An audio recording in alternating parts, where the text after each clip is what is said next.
कैसे माने कि भगवान है, हम भगवान के हैं? कैसे माने? क्या प्रमाण है आपके पास? अध्यात्म कोई प्रमाण की वस्तु है क्या? वो अनुभव की वस्तु है, अनुभूत विषय। वो कोई प्रकृत राम अतर्क बुद्धि मन बानी, जो मन बुद्धि के अतर्क है, उसे कैसे हम प्रमाणित करें? पर पिता का ये पुत्र है, तो उसमें कुछ गुण मिलते होंगे, स्वभाव मिलता होगा, तो पहचाना जा सकता है कि तुम अमुक के लड़के हो क्या? बोले कैसे पहचाना? बोले कुछ स्वभाव मिलता है। तो जैसे हमारे अंशी जो है प्रभु, वो अविनाशी हैं, तो हमारे अंदर एक चाहत है कि मैं मरूं नहीं कभी, है ना? सबके अंदर है ना, मैं मरूं नहीं, इसका मतलब मैं प्रभु का अंश हूं। दूसरी बात, हमारे प्रभु आनंद राशि है, हमारे अंदर ये चाहत है कि मुझे कभी दुख न मिले, सदैव आनंद ही आनंद है ना, चाहत सबके अंदर। तो हम है ना प्रभु के अंश। तीसरी बात है कि हर परिस्थिति में मैं शांत रहूं, नहीं, शांति में ये दुनिया प्रपंच छोड़ो, कुछ मिनट तो यार शांत रहने दो। शांति की चाह है, क्योंकि हमारे जो प्रभु है ना, शांताकारम, तो है ना हम प्रभु के अंश, क्योंकि हमें शांति चाहिए। चौथी बात, हम सबसे बड़े बनना चाहते हैं, नहीं बनना चाहते। विद्वान तो सबसे बड़े विद्वान, पहलवान तो सबसे बड़े पहलवान, और चोर तो सबसे बड़े चोर, हिंसक तो सबसे बड़े हिंसक। मतलब जो जहां है वो सबसे बड़ा बनना चाहता है। क्यों? क्योंकि सबसे बड़ा जो है उसका वो बच्चा है प्रभु का, अजय अविनाशी अद्वितीय, उसी का वो अंश है, इसलिए उसके अंदर आता है मैं सब पर विजय पाऊं, जिस डिपार्टमेंट में हूं जाऊं, सबसे बड़ा बन जाऊं। ये कुछ लक्षण ऐसे बताते हैं कि तुम प्रभु के अंश हो। बोलो सबकी मांग है ना, ये पूरा प्रयास इसी के लिए है कि नहीं? ये चार बातें अपने जीवन में देखो, सबका प्रयास, विद्वान मूर्ख बेविचारी इंद्रिय जीत, जो भी जहां भी जैसा भी, ये चार बातें सबकी मांग है। मैं अविनाशी हो जाऊं, मरूं नहीं, मुझे कभी दुख न मिले, सदा आनंद में रहूं, मैं कभी अशांत ना हूं, शांति प्राप्त हो, और मैं सबसे बड़ा बन जाऊं, है ना? ये चारों बातें प्रमाणित करती हैं कि मैं भगवान का बच्चा हूं, क्योंकि ये भागवतिक लक्षण है। और अनुभव करो तुम्हारे अंदर ये है कि नहीं है, इसका मतलब तुम भगवान के अंश हो। और ये चारों बातें जगत में नहीं मिलेंगी, ये जगदीश में मिलेंगी।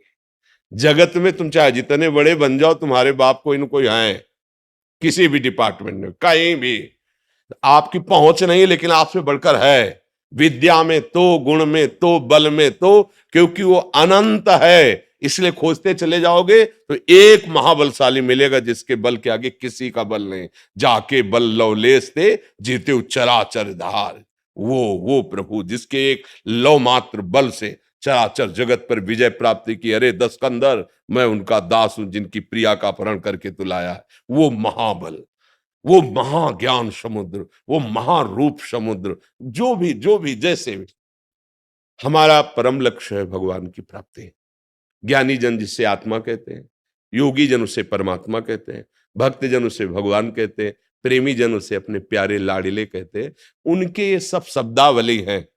जिस रूप में चाहो, जैसे चाहो, ये यथा माम प्रपद्यन्ते तास तथैव भजामि। जैसे ये भगवान का प्यार देखो, जैसे चाहो, तो आज चाह रहे हो ना पत्नी रूप में, वही बना है, पुत्र रूप में वही बना है, जो तुम दृश्य देख रहे हो भेद में, वही बना हुआ है। मत्ता परतरम नान्यत् किंचित् अस्ति धनंजय, मैं ही मैं हूं, मैं ही मैं।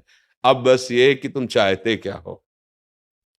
अगर तुम विषय चाहते हो, जगत चाहते हो, तो और कोई नहीं, कृष्ण ही बना हुआ है, कोई नहीं, किंचन मात्र।